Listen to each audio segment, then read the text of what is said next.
Hello everyone, basic office productivity series में आज हम बात करेंगे जीमेल के बारे में, जिसके अंतर्गत आप जानेंगे कि ईमेल कैसे कंपोज किया जाता है, कंपोज करते समय हमारे पास क्या क्या ऑप्शंस अवेलेबल होते हैं, उनका किस तरह से हम यूज़ कर सकते हैं और आखिरी में किस तरह से कंपोज्ड ईमेल को सेंड किया जाता है।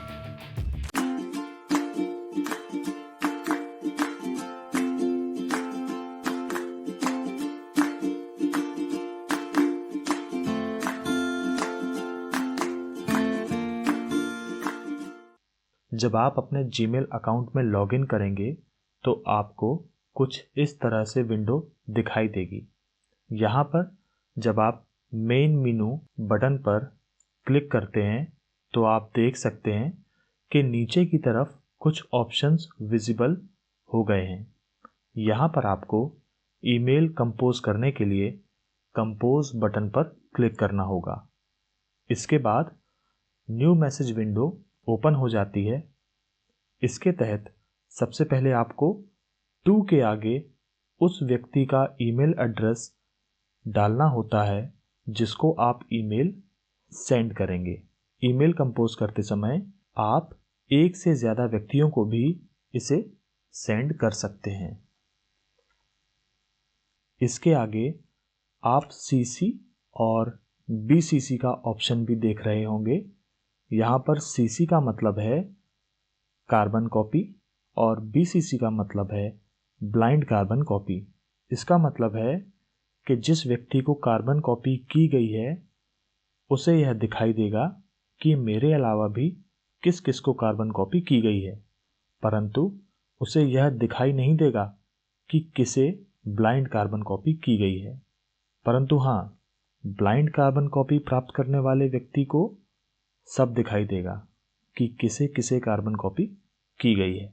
ध्यान देने वाली बात यह है कि अगर बीसीसी के तहत एक से अधिक ईमेल एड्रेसेस पर ईमेल सेंड किया गया है तो ईमेल प्राप्त करने वाले आपस में यह पता नहीं लगा पाएंगे कि उनके अलावा भी यह ईमेल किस किस को सेंड किया गया है।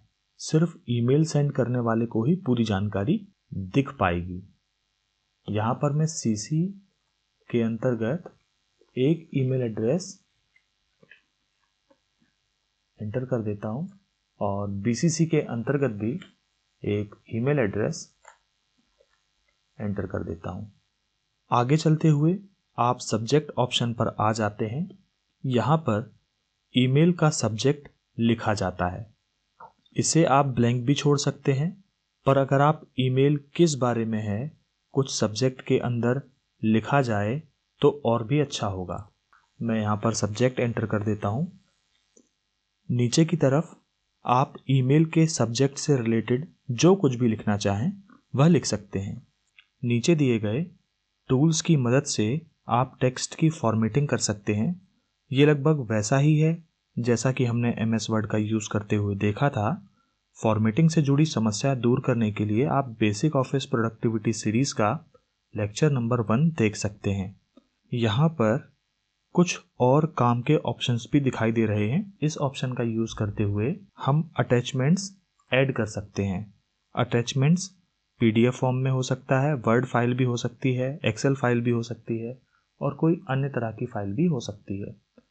यहाँ से हम इसको ऐड कर लेते हैं और ये देखिए अपलोड हो गया है। अगर कोई लिंक आप शेयर करना चाहें तो आप लिंक भी शेयर कर सकते हैं।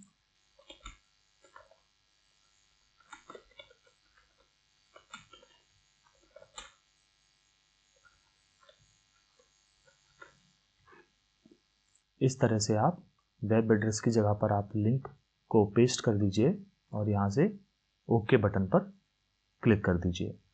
तो यहाँ पर ये लिंक ऐड हो गई है। इसके बाद आप इमोजी वगैरह ऐड कर सकते हैं इस ऑप्शन का यूज़ करते हुए, और इस ऑप्शन का यूज़ करते हुए आप अपने गूगल ड्राइव अकाउंट से जो भी डॉक्यूमेंट आप चाहें उसको भी आप ऐड कर सकते हैं। ये देखिए इस तरह से मैंने यहाँ पे ऐड कर दिया है। इसके बाद आप चाहें तो फोटोज़ वगैरह भी ऐड कर सकते हैं। अब बात करते हैं कॉन्फिडेंशियल मोड की। बाय डिफ़ॉल्ट ये ऑफ रहता है।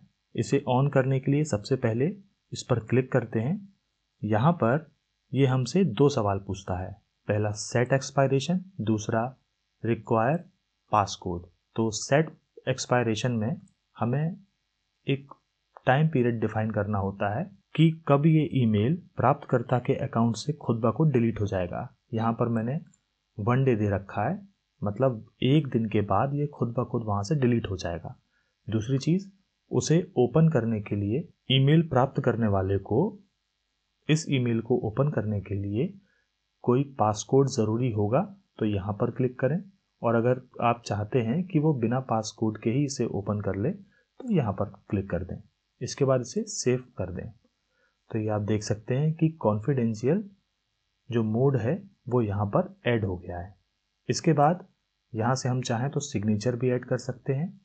आप अगर सिग्नेचर ऐड नहीं करना चाहें तो नो सिग्नेचर पर क्लिक कीजिए, और अगर आप सिग्नेचर ऐड करना चाहते हैं तो मैनेज सिग्नेचर्स पर क्लिक कर दीजिए। यहाँ पर क्लिक करने के बाद आपको क्रिएट न्यू इस बटन पर क्लिक करना है। यहाँ पर सिग्नेचर नेम हमको देना होता है। यहाँ पर सिग्नेचर नेम देने के बाद यहाँ हम क्रिएट बटन पर क्लिक कर देते हैं। सिग्नेचर नेम देने के बाद ये सिग्नेचर हमारा यहाँ पर ऐड हो गया है, और इसके बाद यहाँ पर हमें कुछ ऑप्शंस दिखाई दे रहे हैं। For new emails use no signature, नए ईमेल्स के लिए आपको सिग्नेचर यूज़ करना है नहीं करना है, यहाँ से आप सिलेक्ट कर सकते हैं। मैं यहाँ से इसको सिलेक्ट कर रहा हूँ कि मुझे ये वाला सिग्नेचर चाहिए। इस ऑप्शन का यूज़ करते हुए आप अगर किसी को रिप्लाई कर रहे हैं या फिर किसी का मैसेज किसी को फॉरवर्ड कर रहे हैं तो उस समय सिग्नेचर्स किसके रहेंगे वो चीज़ आप यहाँ से सिलेक्ट कर सकते हैं। तो मैं यहाँ पर अभी नो सिग्नेचर ही सिलेक्ट रहने देता हूँ, और यहाँ से हम इसको सेव चेंजेस कर देते हैं। सेव चेंजेस करने के बाद आप इसको सेंड कर दीजिए। चूँकि हमने कॉन्फिडेंशियल मोड वगैरह ऑन कर रखा है इसीलिए हमको ये विंडो दिखाई दे रही है, वरना सीधे उनको डिलीवर हो जाती। यहाँ पर हमको टर्न लिंक शेयर ऑन इस बटन पर हमको क्लिक करना है, और यहाँ से हम इसको सेंड कर देते हैं। ये देखिए मेल हमारा सेंड हो गया है, और चूँकि मैंने खुद को ही ये ईमेल भेजा हुआ है इसीलिए मेरे इनबॉक्स पर भी ये शो हो रहा है। आइए देखते हैं ये कैसा दिखाई दे रहा है। यहाँ पर इस ड्रॉप डाउन मेनू पे आप क्लिक कीजिए। यहाँ आपको दिखेगा कि फ्रॉम किसके द्वारा आपको भेजा गया है, टू किसको भेजा गया है।